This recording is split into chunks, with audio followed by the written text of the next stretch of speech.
আমরা এখন শুধুমাত্র অপেক্ষায় আছি যে সুনির্দিষ্টভাবে এই ধরনের হামলা এবং হত্যাযজ্ঞের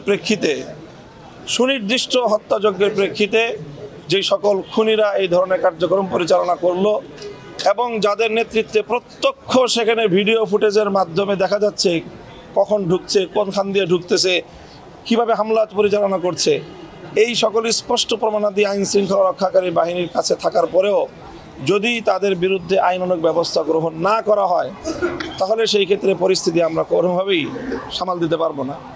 এজন্য অনতিবিলম্বে যারা এই হত্যাকাণ্ডের সঙ্গে নেতৃত্ব দিয়েছে, ওখানে সব ভিডিও ফুটেজে দেখা যাচ্ছে আব্দুল্লাহ মনসুর, উসামা ওয়াসিফদের নেতৃত্বে সেখানে রাত্রে মোটরসাইকেল শোভাযাত্রা সহ একেবারে শোডাউনের মাধ্যমে সন্ত্রাসী বাহিনীর মতো করে সেখানে একটা ঘুমন্ত এলাকায় সেখানে তারা ঢুকেছে।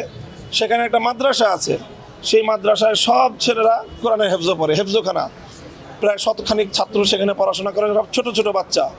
সেই বাচ্চাদেরকে জিম্মি করে তাদের শিক্ষকদেরকে বেদম প্রহার করেছে, আঘাত করে এমনভাবে আঘাত করেছে যে তাদেরকে মারাত্মক ইনজুর্ড অবস্থায়, মুমূর্ষু অবস্থায় তাদেরকে হাসপাতালে ভর্তি করতে হয়েছে।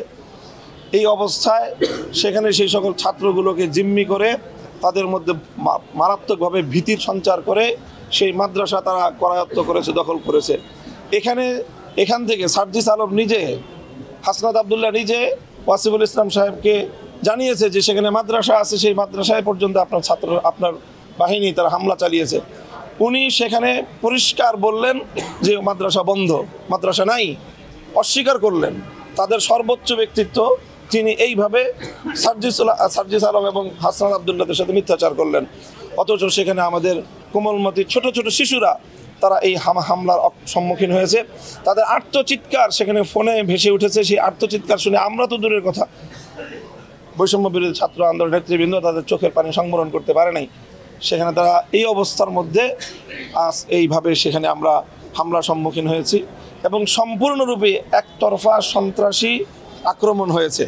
আমরা সংবাদ মাধ্যমগুলোর কাছে বিনীত অনুরোধ করব যে আপনারা দয়া করে এই ঘটনাটাকে দ্বিপাক্ষিক সংঘর্ষ হিসেবে আখ্যায়িত করে খুনিদেরকে আড়াল করার চেষ্টা করবেন না।